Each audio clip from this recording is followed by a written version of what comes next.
अस्सलामु अलैकुम वरहमतुल्लाहि वबरकातुहू नहमदुहु व नुसल्ली अला रसूलिल करीम अम्मा बाद फ़अऊज़ु बिल्लाहि मिनश शैतानिर रजीम बिस्मिल्लाहिर रहमानिर रहीम रब्बि इश्रह ली सदरी व यस्सिर ली अमरी वहलुल उक़दतम मिन लिसानी यफ़क़हू क़ौली।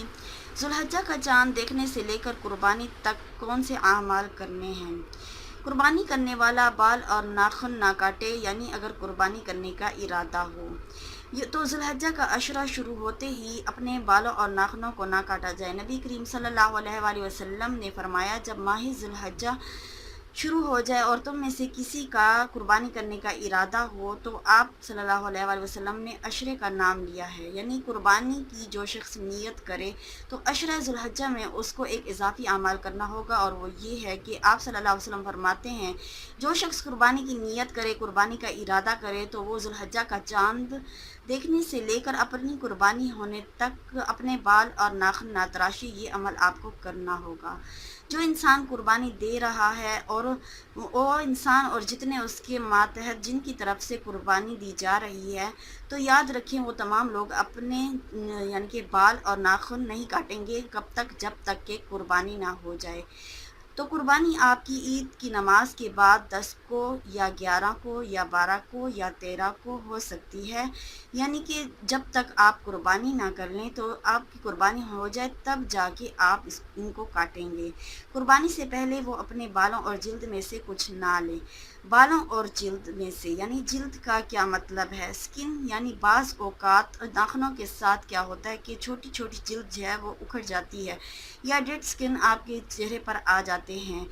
तो क्या है कि बहुत से लोग इसको उतारने की कोशिश करते हैं, तो नो थ्रेडिंग, नो विक्सिंग।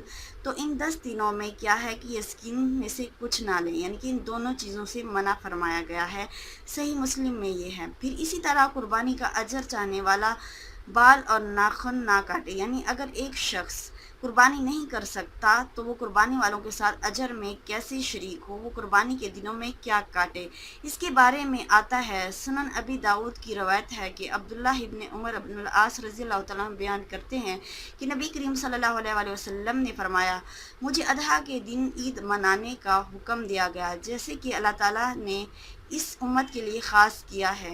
एक आदमी ने कहा, फरमाइए कि मुझे अगर दूध के जानवर के सिवा कोई जानवर ना मिले, यानी मेरे घर में एक गाय बंधी हुई है और जिससे मैं दूध लेता हूँ और इसको बेचता हूँ, मेरा रोज़गार है, या मैं बच्चों को पिलाता हूँ और वही है और इसके अलावा कुछ नहीं है, और मैं इसको ज़िबा कर लूँ, या बकरी है या और वो दूध देती है, और तो अब मैं क्या करूँ। यानी आपके घरों में तो ऐसा नहीं है, लेकिन जिनके पास हो और वो एक ही हो और उसी पर उनका गुजारा चल रहा हो, तो उसके लिए तो ये बहुत बड़ा इम्तिहान है। या कि वो बकरी ज़िबा कर दे या ना करे, तो आप सल्लल्लाहु अलैहि वसल्लम ने फरमाया, नहीं वो बकरी ज़िबा ना करे, यानी कि ये दूध वाली बकरी वो ज़िबा ना करे, बल्कि अपने बाल काट लो। उसने कहा कि अब कुर्बानी का दिन आ गया तो मैं क्या करूं, तो बकरा तो नहीं काट सकता। तो आप सल्लल्लाहु अलैहि वसल्लम ने फरमाया कि तू बाल काट लो, नाखून काट लो, मूछें तराश लो, ज़ेरे नाफ यानी अंडर आर्म्स की सफाई कर लो। अल्लाह के यहाँ तुम्हारी यही कामिल कुर्बानी होगी, क्योंकि ये सुन्नत इब्राहीमी में से है, यानी ख़तना करना और मूछें तराशना और दाढ़ी के बाल बढ़ाना और बाकी जिस्म की सफाई करना। तो इसलिए ईद के दिन इंसान को साफ़ सुथरा होना चाहिए। ये नहीं कि 10 दिन भी नहीं काटे और उस दिन भी इसी तरह फिरे, ऐसा नहीं होना चाहिए। अपने आप को अब क्या है कि इस नीयत से हम साफ़ सुथरा करेंगे। अगर ज़रा सी भी सुस्ती आने लगे तो सुस्ती को दूर कर देंगे कि मुझे कुर्बानी करने वालों के साथ शामिल होना है, और ये अमल क्या है कि कुर्बानी के बाद ही करना है।